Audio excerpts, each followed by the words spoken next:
I'm a pretty avid hunter. Always consider myself quite the outdoorsman. Hell, I've hunted all sorts of animals. I've even hunted in 7 states, one of them being Alaska, but none of those trips could prepare me for what happened to me and my friends in the Smoky Mountains that fall. I no longer love long walks in the woods. I won't even go near the woods. The things I saw that year scares the shit out of me to this day. The woods are so much darker now, almost colder. Knowing what's truly out there is no mystery to me. The myths are true. They are real, and they are more aggressive than we could ever imagine, and more intelligent than we could either. We humans go about our lives in our nice little bubble that we live in, thinking that we're top of the food chain. We're not. Well, let me start out by telling you that my old high school friends and I began struggling to remain close. We were always together in school and even in the following summers when we came home from college. But once you get a house, bills, and a family, it's hard to find time for anything, let alone for friends. We came up with what we thought at the time would be a great idea: go hiking in the Smoky Mountains. We started referring to it as a reconnecting to nature. Unplugged, no cell phone service, no Wi Fi, just totally cut off. So the four of us agreed on it and started planning. Me, being the outdoorsman I considered myself to be, I took the lead of planning everything. Plenty of water and food. Funny it is to me now, thinking that I considered everything we'd encountered before we embarked on this hike. John, Ferris, Brandon, and myself grabbed our things and said goodbye to our family. Brandon almost pulled out of it at the last minute. If it wasn't for myself and John pushing him to come, he might still be here today. Things started out great, connecting again, bringing up old memories from school. Our fourth or fifth night, we were sitting down over a warm fire, enjoying a meal we threw together. Hot dogs, baked beans, nothing fancy. Ferris was reading his book. His nose was always in that book, while the rest of us just sat and bullshit about everything and anything under the sun. Everyone was having such a great time. Such a great time, in fact, that I didn't even get ready for the night. Such a big mistake. I should have known better. Suddenly, we found ourselves in the middle of a hellish storm, downpouring rain that almost prevented you from being able to see right in front of you. Then the wind came in, howling through the trees, which was the worst part of the storm. The wind was so bad we started losing some of our gear. None of us had any of our tents up, so in our panic state, we all focused on even just trying to get one up together. We all made jokes about how we're going to sleep in here, all four of us in one tent. We tried not to let the rain spoil our good time. After all, it was just rain. The next morning, we didn't even recognize the woods. It felt like we woke up in a completely different place, foreign. Tree limbs laid everywhere. A slow trickle of water covered the entire ground. Trying to salvage what we could and evaluate our situation, we started noticing odd marks on trees, as if they were etched there on purpose. Ferris was crouched to his knees on the ground about 15 yards from our tent. He yelled for me to come over, asking if I've ever seen something like this before as he pointed towards the mud-washed dirt. It looked like someone had been walking around in bare feet, like a human footprint almost. But the track was huge in size and depth. Brandon, having always been the goofball of the group and a believer in mythical theories and stories, starts rambling on about it being a Yeti print. We dismissed him for crazy, as always, got a good laugh out of it, and continued trying to clean up the mess. Brandon's mood shifted from that point on.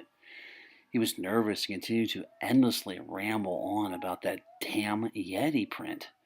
We all sort of got sick of it quickly, so John tried to reassure him by making a story about the rain distorting our boot prints. It was pretty convincing even to me, and whether or not Brandon believed him, it shut him up for the most part. After we packed up what we could, we decided it would be in our best interest to try to find the trail and head back to our truck. At this point, we'd been walking for hours. Everything looked so different. I started fearing that I was leading us in the wrong direction. Ferris shouted to me, "What, Mr. Hunter, did you get us lost?" I knew that he was getting irritated. We were all pissed at this point, but I tried to stay focused because I didn't want to panic. I knew that we should have reached the trail by this point, and it was starting to get dark. Shit. We were getting lost. I kept telling everyone that we were getting close, to go a little bit further, just keep pushing it. And then as soon as we find the trail that we would set up our tent. As we continued pushing forward, we noticed an odd, musky odor, very, very strong, that appeared to almost be getting stronger, almost as if we were getting closer. Suddenly, the hair on my entire body shot up on end. I got the chills like I have never experienced them before in my life. That feeling that you get, you know the one I'm talking about. Like someone or something is watching you. Then I heard the most horrific sound I have ever heard. A deep, cold, intimidating growl bellowed from the woods. It's a sound I'll never be able to truly describe, but one that I will never forget. In the moonlight ahead, we could make out the figure of what seemed to be a huge creature standing upright. I immediately knew it was not human. Then, briefly, just for a second, I fearfully recalled the Yeti nonsense that Brandon was spewing on about earlier. Suddenly, with an incredible speed that seemed to be impossible for something of that stature, it grabbed Brandon, lifting him over his head with ease, smacked his back across the trunk of an upright tree, snapping him in half in the blink of an eye. His shrill of horror in his last moments of life still shook me to my core. We all screamed in that instant in shock and in horror. I couldn't believe what I just had seen. I thought I heard laughter in the midst of all the yelling. We stood there as if I were paralyzed from the sight of this creature murdering Brandon right in front of me. That creature was actually laughing, as if he seemed to be enjoying himself, as if he was amused. We started running fast as we could, in the opposite direction. We didn't stop running until our bodies physically prevented us from doing so any longer. Holy fuck. What was that thing? Taking deep, raspy inhales, I started yelling, "It was a Yeti! A fucking Yeti! Brandon was right!" John said to me, "Don't be stupid. There's no such thing as Bigfoot." Ferris quickly replied back to him, "Well, what the hell do you think that monster was then, huh? What do you think it was? It killed Brandon. That thing was not human." And just a few seconds of silence between us, that smell again. Suddenly I felt a sharp stinging pain on my head, and warm blood trickled down my neck. John said, was that a rock? Then another rock came flying just over my head. It's here again, toying with us, just messing with us. We aren't alone. Were we ever really alone, or had this thing been fucking following us the entire time? We all began to panic. But there were no more thrown rocks, and that damned smell seemed to disappear too. Were we safe now? Did it leave us alone? The hour was late, and it was so dark. We tried in vain to make a fire, just wasting time. Everything was too damp from the rain, way too damp. Mud was everywhere and caked over everything. We made our tent and then tried to sleep. Sleep never came. As we waited in our tent for what we thought would be the end of our lives, we could not stop talking about how Brandon was murdered by this non-human that seemingly enjoyed doing it. We talked about how nobody would ever believe us. How could they? We knew it sounded crazy. How would anyone believe us? How would I ever be able to look Brandon's family in the eyes after this? This was all my fault. Shit, his daughter didn't even turn 2 yet. When the sun finally started to come up, we ventured out what felt like the safety of our tent. What we found outside was Brandon impaled on a sharpened tree limb high in a tree. We looked in horror at the sight. I mean, it was fucking grotesque. There seemed to be huge bite marks out of his body. And that damn laughter. Almost like it was amused to see our reaction. I never wanted to hear that laugh again, and that god-awful smell. It was back. We tried to focus on where the laugh and smell could be coming from.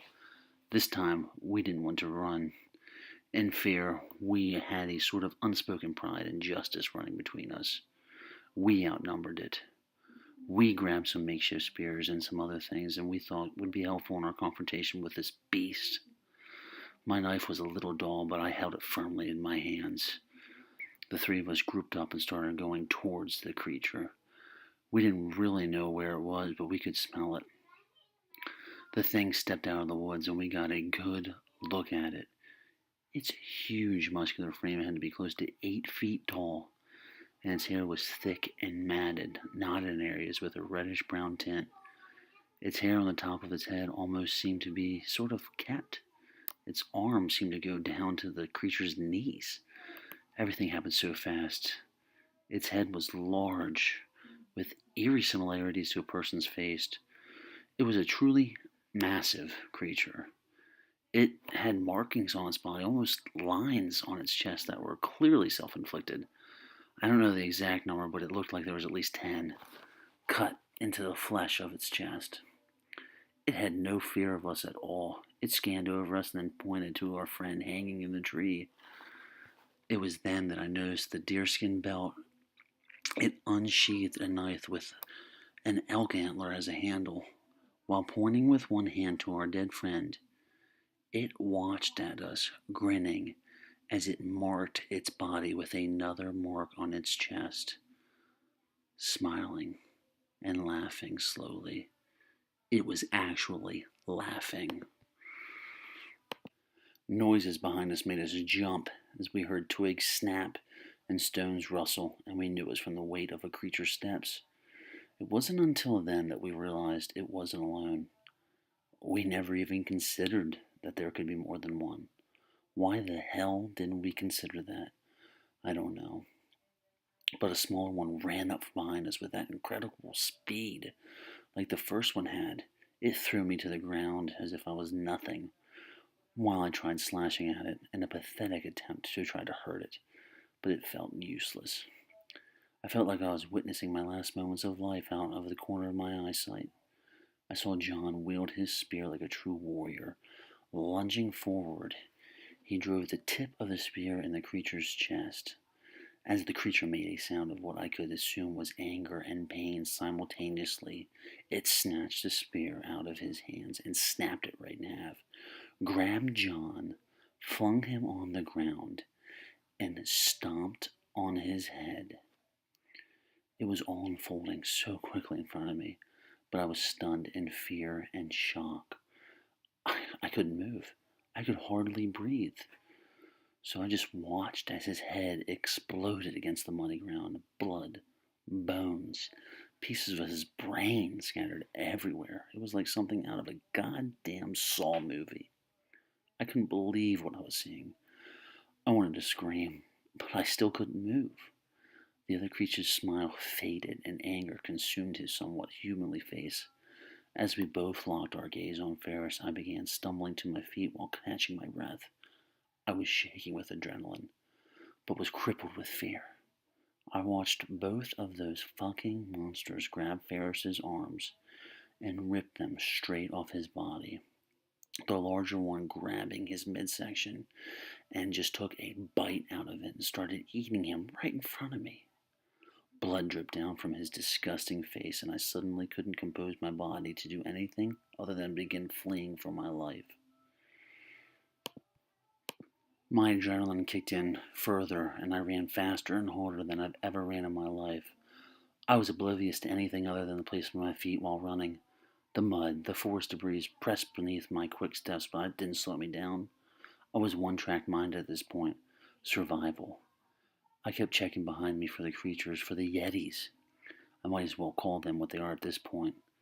Then in the next split second, I noticed that one of them was trailing me, chasing after me, gaining on me. My thoughts were blurred with panic. What the hell was I going to do?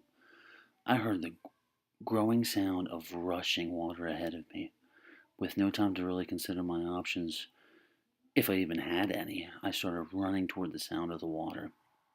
Through the brush, I saw a peak of a small clearing. It was a waterfall. When I was almost there, I could hear the Yeti. I heard his heavy steps and his heated breathing behind me as I continued running. I reached the small water bank. I immediately jumped. I didn't even think about it. I just jumped. No sooner than I felt my body lunge into the air, I felt that thing grab the back of my jacket. My body jolted to a halt. And the Yeti began to grumble with laughter behind me, with his huge matted hand clutched to my jacket. I turned round, and with my knife I thrust it with all the strength I could muster into the Yeti's disgusting arm. He screamed in pain and released his grip. My body resumed its fall into the water, and my mind went blank. Next thing I knew, I was fighting myself to the surface of cold water. I could hardly catch my breath, let alone coordinate my arms and legs to kick and stroke. Now I find myself in another situation, but I was overwhelmed with gratitude to still be alive in the first place. As I climbed out of the riverbed, I frantically darted my eyesight in every direction. Did the Yeti jump too? Did I get away? Were there more? Was I safe? After a few seconds, I felt my heart rate start to settle, the adrenaline slowly fading, and I remembered what my dad used to tell me when I first started hunting and hiking. If you find yourself lost in the woods, son, and you find a source of water flow, follow the current and it should lead you somewhere. And somewhere is the only thing I had to go off of right now. So that's what I did. What else could I do? I just watched my friends be murdered by what I thought was a mythical monster. Nobody was going to believe me, but people had to know the truth about what we encountered. I wouldn't allow myself to die like that in those damn mountains. But I had nothing left. I was starving and exhausted. I came up on a lake and I saw someone out in a boat fishing. I was yelling, doing everything I could to try to get their attention. Every yell I made seemed to exhaust me further.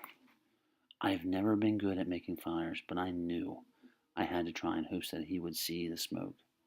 I almost gave up, almost passed out from exhaustion when I got it to finally kindle.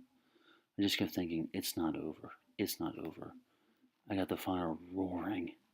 I couldn't bear it anymore. Completely exhausted, using all my remaining strength to muster the fire, I let go, and I fell unconscious.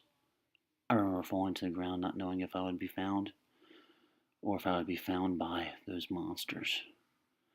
I remember feeling my eyes shut and my arms go limp. When I woke up, I was in the hospital, surrounded by my family and friends. All of my buddies' families were there, too. I guess they were hopeful that when I woke up, I would be able to tell them where to find their loved ones. No one believed me there, just as no one believes me here. But I swear to the good Lord, that's what happened to my friends out there. I swear to God. Why the hell doesn't anyone believe me? Police officer stood up, shuffled his papers. It's a pretty ridiculous story. We've searched for days and we've found none of your claims to be true. Our team has combed the Smoky Mountain region. You claim you were in, and nothing, no evidence at all. You killed your friends out there, admit it.